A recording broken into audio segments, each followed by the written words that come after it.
ಮೋದಿ ಲೆಕ್ಕ ವಿಶೇಷ ಕಾರ್ಯಕ್ರಮಕ್ಕೆ ಮತ್ತೆ ಸ್ವಾಗತ. ಇನ್ನೇನೋ ಸ್ವಲ್ಪ ಹೊತ್ತಲ್ಲೇ ನಿರ್ಮಲಾ ಸೀತಾರಾಮನ್ ಬಜೆಟ್ ಮಂಡಿಸೋದಕ್ಕಿದ್ದಾರೆ. ಆದರೆ ಅದಕ್ಕಿಂತ ಮೊದಲು ಈ ಕ್ಷಣದ ಹೆಡ್ಲೈನ್ಸ್. SSLC ಇಂದ ಸ್ಪರ್ಧಾತ್ಮಕ ಪರೀಕ್ಷೆವರೆಗೆ ಏನೇ ಅನುಮಾನ ಇದ್ರೂ ಇಲ್ಲಿ ಸಿಗತ್ತೆ ಉತ್ತರ. ನ್ಯೂಸ್ ಫಸ್ಟ್ ನಿಂದ ವಿನೂತನ ಕೋಚಿಂಗ್ ಗುರು ಮೆಗಾ ಎಕ್ಸ್ಪೋ. ಬೆಂಗಳೂರಿನ ಜ್ಞಾನ ಜ್ಯೋತಿ ಆವರಣದಲ್ಲಿ ಎಕ್ಸ್ಪೋ ಉದ್ಘಾಟನೆ. ನೀಟ್, CET, JEE, UPSC ವಿವಿಧ ಪರೀಕ್ಷೆಗಳಿಗೆ ಸಿಗತ್ತೆ ಮಾರ್ಗದರ್ಶನ. ಕೇಂದ್ರ ಬಜೆಟ್ ಮಂಡನೆಗೆ ಕ್ಷಣಗಣನೆ. ಪ್ರಧಾನಿ ಮೋದಿ ನೇತೃತ್ವದ ಸಚಿವ ಸಂಪುಟ ಸಭೆಯಲ್ಲಿ ಬಜೆಟ್ಗೆ ಅನುಮೋದನೆ ಪಡೆದ ನಿರ್ಮಲಾ. ಬಜೆಟ್ ಗಾತ್ರ 50 ಲಕ್ಷ ಕೋಟಿ ದಾಟೋ ನಿರೀಕ್ಷೆ. ಉದ್ಯೋಗಿ ವರ್ಗ, ಜನಸಾಮಾನ್ಯರಿಗೆ ಏನ್ ಕೊಡುಗೆ ಅನ್ನೋದು ಯಕ್ಷ ಪ್ರಶ್ನೆ. ಮೂಲಸೌಕರ್ಯ ಅಭಿವೃದ್ಧಿ ಸೇರಿ ಹಲವು ಯೋಜನೆಗಳಿಗೆ ಅನುದಾನಕ್ಕೆ ರಾಜ್ಯದಿಂದ ಬೇಡಿಕೆ.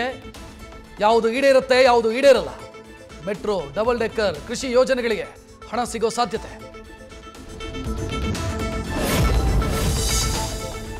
ವಿತ್ತ ಸಚಿವ ನಿರ್ಮಲಾ ಧರಿಸಿರೋ ಸೀರೆ ಮೇಲೆ ಎಲ್ಲರ ಕಣ್ಣು. ಮಧುಬನಿ ಕಲೆ ಇರೋ ಸೀರೆಯುಟ್ಟು ಗಮನ ಸೆಳೆದ ನಿರ್ಮಲಾ. ಆ ಮೂಲಕ ಮಧುಬನಿ ಕಲೆಗೆ ಫೇಮಸ್ ಆಗಿರೋ ಪದ್ಮ ಪ್ರಶಸ್ತಿ ಪುರಸ್ಕೃತೆ ದುಲಾರಿ ದೇವಿ ಅವರಿಗೆ ಗೌರವ ಸಲ್ಲಿಕೆ. ಬಜೆಟ್ ಹಿನ್ನೆಲೆ ಶನಿವಾರ ಆದರೂ ಷೇರು ಮಾರುಕಟ್ಟೆ ಕಾರ್ಯನಿರ್ವಹಣೆ. ಸೆನ್ಸೆಕ್ಸ್ 250, ನಿಫ್ಟಿ 100 ಅಂಕ ಏರಿಕೆ. ಬಜೆಟ್ ಪ್ರಭಾವ ಬೀರುವಂತ ಸಾಧ್ಯತೆ. ನ್ಯೂಸ್ ಫಸ್ಟ್ ನಿರ್ಭೀತಿಯಿಂದ ನಿಮ್ಮ ಪರವಾಗಿ.